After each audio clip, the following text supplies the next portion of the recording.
नमस्कार दोस्तों, स्वागत आपका हमारे चैनल पर। निक्की की शादी पक्की हो गई। यह खबर मिलते ही गरिमा के हृदय में जैसे मायूसियत सी छा गई। अब तो 30 वर्ष से भी अधिक की हो गई थी निक्की की उम्र। भैया भाभी के लाख प्रयास के बाद भी निक्की के लिए सुयोग्य वर नहीं मिल पा रहा था। एक और जहां शादी में ज़्यादा खर्च न कर पाने की असमर्थता रहती, वहीं दूसरी तरफ सुयोग्य वर मिलना भी कठिन होता। और अब जबकि शादी तय हो गई है तो गरिमा की परिस्थिति ऐसी है कि खुशी की जगह उसके हृदय में शंका और डर सा समा रहा है। गरिमा निक्की की बुआ है, खाली हाथ शादी में गई तो क्या खुशी खुशी शादी में शामिल हो पाएगी? उसे अंदर ही अंदर अपमान की व्यथा नहीं झेलनी पड़ेगी। और यदि आशुतोष से निक्की के लिए एक अच्छे तोहफे की मांग की तो क्या आशुतोष का बेबस चेहरा उसके हृदय को तार तार नहीं कर देगा? निहिरता की भर उठी थी गरिमा। भैया गरीब है, ज़रूरतमंद है, पर आत्मसम्मानी भैया को निसंदेह गरिमा से कोई आशंका नहीं होगी। लेकिन भाभी को अपनी बेटी के लिए गरिमा से कम एक सोने की अंगूठी की आस तो होगी ही। भैया भाभी की गोद में ही तो पली बड़ी है गरिमा। पिता की असमय मौत ने उसकी माँ को मानसिक रोगी बना दिया, तब भैया भाभी ने ही उसे स्नेहशील संरक्षण दिया। भैया के गले में बाहें डालकर लाड दिखाकर उसने कई खिलौने, कपड़े व तोहफे पाए हैं। भैया के साथ बिताया गया हर पल गरिमा के लिए अविस्मरणीय है। बच्चों के लिए लाई गई मिठाइयों में से एक मिठाई का टुकड़ा गरिमा के मुंह में ठूस कर दायित्व निर्वाह करती भाभी के एहसान से तो कदाचित उन्हें सोने चांदी से तोल कर भी ऋण नहीं हो सकती है गरिमा। जाने कितनी बार गरिमा ने भाभी को बगैर सब्जी के दाल रोटी घटकते देखा है, लेकिन गरिमा की थाली में सब्जी की कभी कमी नहीं हुई। गरिमा ने आशुतोष को भैया भाभी की हर बात बताई है। आशुतोष को भी निक्की की शादी में एक अच्छी खासी रकम खर्च करने से ऐतराज़ नहीं होगा, लेकिन पैसे बचते कहाँ हैं जो खर्च किए जाए? आशुतोष की मजबूरी तो जानती है गरिमा, इसलिए चुप रहती है। आशुतोष भी कदाचित अपनी व्यवस्था के कारण ही चुप था। अपने भीतर चल रहे द्वंद्व से लड़ रहा था। पहले गरिमा भी नौकरी करती थी, वह शिक्षिका थी, लेकिन ब्याह होते ही आशुतोष ने उसे नौकरी पर जाने से मना कर दिया। देखो गरिमा, माँ बहुत कमज़ोर हो गई है। बाबूजी के देहांत के बाद उन्होंने बड़ी तकलीफ से मुझे और निशा को पाला है। तुम नौकरी करने जाओगी तो फिर से माँ को रसोई में जुट जाना पड़ेगा। पूरे दिन के लिए आया रख लेंगे, गरिमा ने सुझाव दिया। आया का खर्च भी कम नहीं होता गरिमा, चोरी चपाटी अलग होती रहेगी। तुम्हें इतना वेतन नहीं मिलता कि तुम नौकरी करके कुछ बचा सको। फिर क्या फ़ायदा ऐसी नौकरी का? तुम घर पर ही रहो, माँ का ख्याल रखो। मुझे नौकरी करने दो, मैं तुम्हें कोई तकलीफ नहीं होने दूंगा। स्नेह से गरिमा के गालों को हथेली पर रखते हुए निर्णयात्मक लहजे में आशुतोष ने फैसला सुनाया तो गरिमा को झुकना ही पड़ा। माँ के प्रति आशुतोष का स्नेह भाव देखकर पहले पहले गरिमा गौरवान्वित हो उठी थी। वह एक मातृभक्त पुरुष की पत्नी है। आशुतोष का सदैव माँ के प्रति चिंतित रहना गरिमा को बेहद भला लगा करता था। हर माह वेतन मिलने के बाद आशुतोष सारा वेतन माँ के हाथ पर धर दिया करता था। यह भैया भाभी द्वारा दी गई शिक्षा का ही परिणाम था कि गरिमा यह सब देखकर भी कभी अपनी सास से ईर्ष्या नहीं कर पाई। लेकिन जल्द ही आशुतोष का मात्र प्रेम गरिमा को खटकने लगा। यदि प्रेम और विश्वास दोनों पक्ष बराबर हो तो सब कुछ सुखद भी लगता है, अन्यथा विपरीत परिस्थितियों में भला कौन सुखी रहा है? आशुतोष को अपनी माँ पर अपार विश्वास था, इसलिए उसने कभी माँ से अपने दिए पैसे का हिसाब नहीं पूछा। लेकिन गरिमा जानती थी कि माँ पैसे बचाती है। कई बार गरिमा ने उन्हें निशा को पैसे देते देखा भी था। गरिमा सोच सोच कर व्याकुल हो उठती। यदि निशा को पैसे की ज़रूरत है तो उसकी मदद ज़रूर की जानी चाहिए, पर आशुतोष को इसकी जानकारी देनी भी तो आवश्यक है। आशुतोष को अंधेरे में रखकर माँ द्वारा किया जा रहा कृत्य गरिमा को तनावग्रस्त कर जाता। उसे लगता जैसे आशुतोष की कद्र इस घर में सिर्फ एक पैसे कमाने वाली मशीन के रूप में है। न तो उसे किसी का निस्वार्थ प्यार मिलता है, और ना ही विश्वास। माँ के इस व्यवहार के बाद आशुतोष के प्रति गरिमा का स्नेह दुगना हो गया, क्योंकि वे जानती हैं कि आशुतोष का उसके अलावा कोई नहीं। घर की परिस्थिति माँ से छिपी हुई नहीं थी, लेकिन तब भी वे बजाय इस घर में कुछ खर्च करने से चुपके से अपनी बेटी को पैसे देती रही। गरिमा को कई बार लगता कि उसे माँ की शिकायत आशुतोष से कर देनी चाहिए, लेकिन कहीं आशुतोष सच जानने के बाद माँ से स्पष्टीकरण न मांग ले और घर का शांत वातावरण दुखद न बन जाए। यही सोचकर वह चुप रह जाती। कई बार पैसों की तंगी के कारण गरिमा को अपनी आकांक्षाओं को अपने ही अंतर में दफनाना भी पड़ता, पर गरिमा की ललक माँ को पिघला नहीं पाती। जैसे वह कभी कभार निशा को पैसे दे देती, वैसे गरिमा को भी कभी क्यों नहीं दे पाती। यदि आशुतोष घर खर्च के पैसे गरिमा को दिया करता तो निश्चित ही गरिमा भी अपने लिए थोड़े पैसे हर माह बचा लिया करती। पर फिलहाल तो स्थिति ऐसी थी कि जब भी आवश्यकता हो उसे आशुतोष से ही पैसे मांगने पड़ते। जब से गरिमा ने माँ को छुपाकर निशा को पैसे देते हुए देखा था, तब से उसने अपनी आवश्यकता के लिए माँ से पैसे मांगना ही छोड़ दिया था। जब भी पैसे की ज़रूरत होती वह आशुतोष से ही मांगती। आशुतोष कभी उसे अपने पॉकेट मनी से पैसे निकालकर दे देता तो कभी माँ से लेकर दे देता। पिछली बार जब होटल दीप्ति में साड़ियों की सेल लगी थी, तब गरिमा की पास पड़ोस की सभी सखियाँ सेल से साड़ी खरीदने जा रही थी। उन्होंने गरिमा से भी साथ चलने का सहज आग्रह किया। इस बार गरिमा अपनी आकांक्षा के आगे विवश हो गई। पैसे की मांग सुनते ही आशुतोष के चेहरे पर हमेशा की तरह एक बेबसी सी छा गई।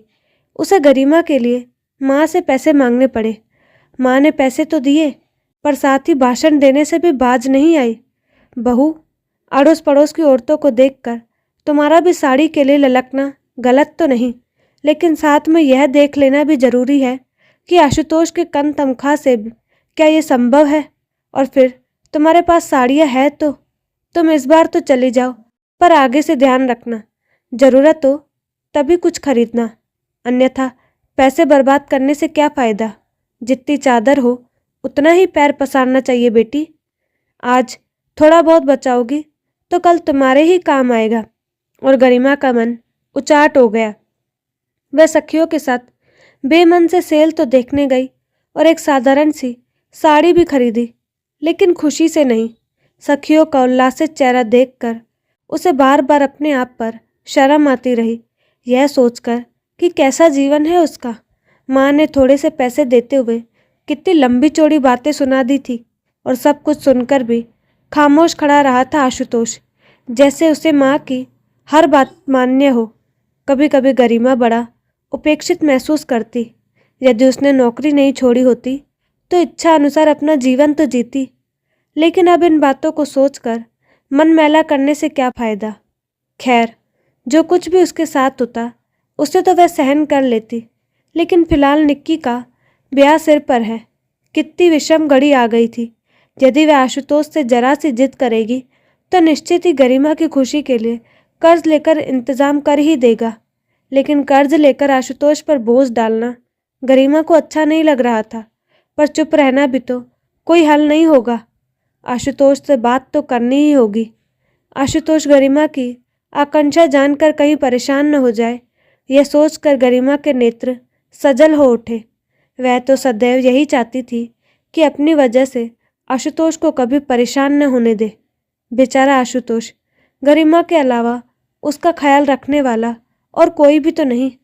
अपनी माँ को अपने जीवन में सबसे अधिक महत्वपूर्ण स्थान देता है वह, पर यह नहीं जानता कि उसकी माँ उससे कैसे छल रही है। माँ का दिल टटोलने के उद्देश्य से गरिमा ने मन ही मन योजना बनाई कि वह माँ के साथ ज़रूरत से ज़्यादा नरमी से पेश आएगी और उन्हीं को अपनी समस्या बताएगी। देखते हैं उनकी प्रतिक्रिया क्या होती है। वैसे तो माँ के अनपेक्षित व्यवहार के बावजूद गरिमा उनसे कभी कठोर नहीं हो पाई थी, पर अब उनके साथ अपेक्षाकृत व अधिक कोमल व्यवहार करने का उसने निर्णय लिया, और मौका पाते ही वह अपनी उधेड़ बुन में माँ को अवगत कराते हुए बोली, माँ, निक्की की शादी में जाना है। समझ में नहीं आता उसे क्या तोहफा दूँ। मेरे भैया ने मेरे लिए बहुत कुछ किया है, अतः उनकी बेटी के प्रति मेरा भी तो कोई दायित्व बनता है। तुमने आशुतोष से बात नहीं की? नहीं माँ, पूछने में संकोच हो रहा है। कितनी मुश्किल से घर चल रहा है, उस पर यह शादी। हाँ वो तो है। कहते हुए माँ गरिमा के पास खिसक आई। तू ऐसा कर बेटी, आशुतोष से इस समय कुछ भी मत कहना। उसके पास तो पैसे तो है नहीं, वह बेकार परेशान होगा। लेकिन उनसे कहे बगैर, तुमसे कहा ना, उससे मत कहना। अपनी बात में दृढ़ता लाती हुई माँ बोली। उन्हें देखकर लग रहा था मानो बेटे की परेशानी से व्यथित हो। गरिमा का भी जी चाहा कि वह अपने नाटकीय आवरण को उतार फेंके और कह दे माँ से कि अगर बेटे की परेशानी की इतनी ही चिंता है तो बेटे का पैसा चुरा चुरा कर बेटी को देने की क्या ज़रूरत है।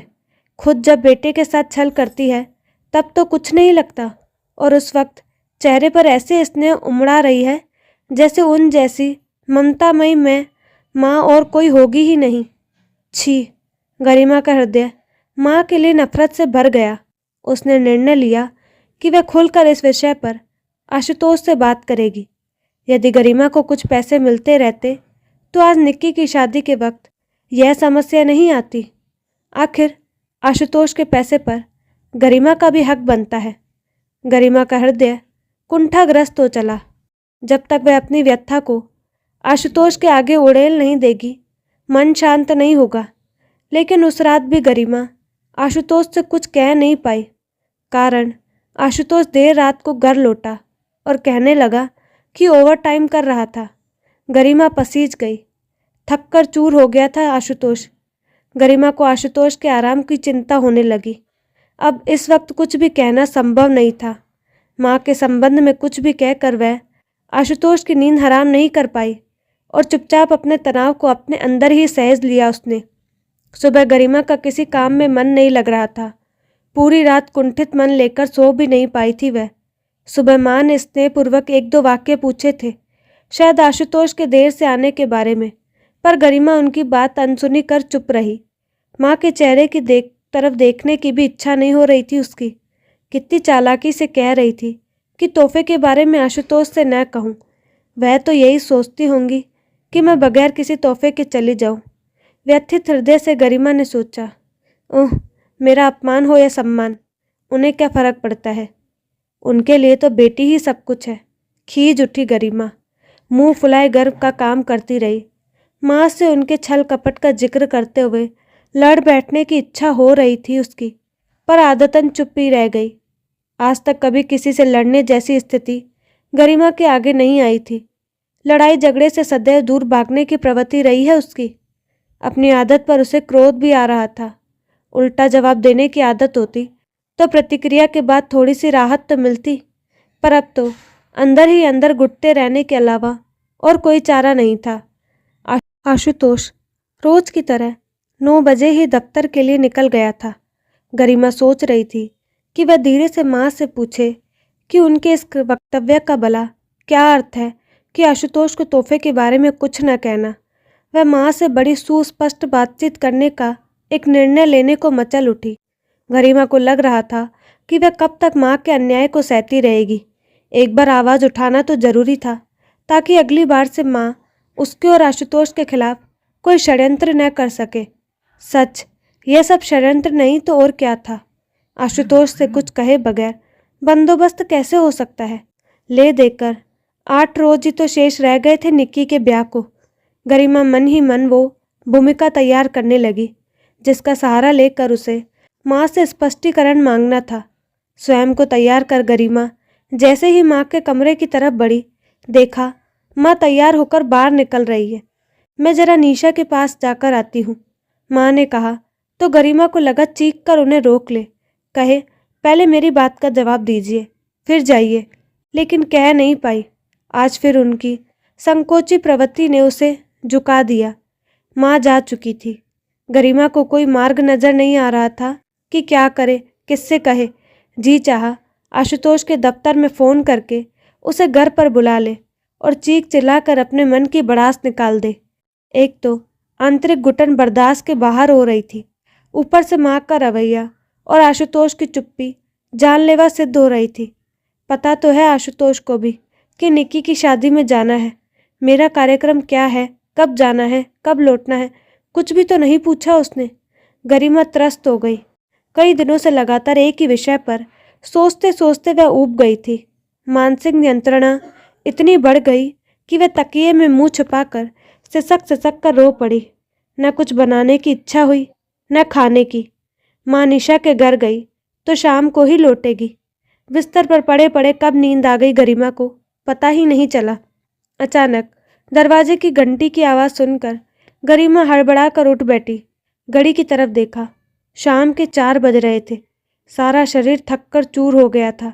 वह बेमन से उठी और दरवाज़ा खोल दिया। सामने आशुतोष खड़ा था। आशुतोष इस वक्त? वह सोच में पड़ गई, पर आशुतोष के चेहरे पर गरिमा के आश्चर्य को देखकर कोई भाव नहीं उभरा। गरिमा, माँ आज दफ्तर आई थी, मुझे 2000 रुपये दिए हमारे टिकट के लिए। मैं रिजर्वेशन करवा कर आया हूँ निक्की की शादी के लिए। शादी के 2 रोज पहले चले जाएंगे, ठीक है ना? शर्ट उतार कर बाथरूम में प्रवेश करते करते आशुतोष बोला, क्या तुम भी चलोगे? जरूर जाऊंगा, वरना भैया क्या सोचेंगे? उनकी पहली बेटी की शादी है और तुम अकेली? नहीं, मुझे जाना ही पड़ेगा। गरिमा चुप रही। हृदय के संशय में कोई अंतर नहीं। तोहफे के संबंध में तय होना जो शेष था, चेहरे पर खुशी का भाव न पाकर आशुतोष बिगड़ गया। यह क्या गरिमा, टिकट भी ले आया, पर लगता है तुम खुश नहीं।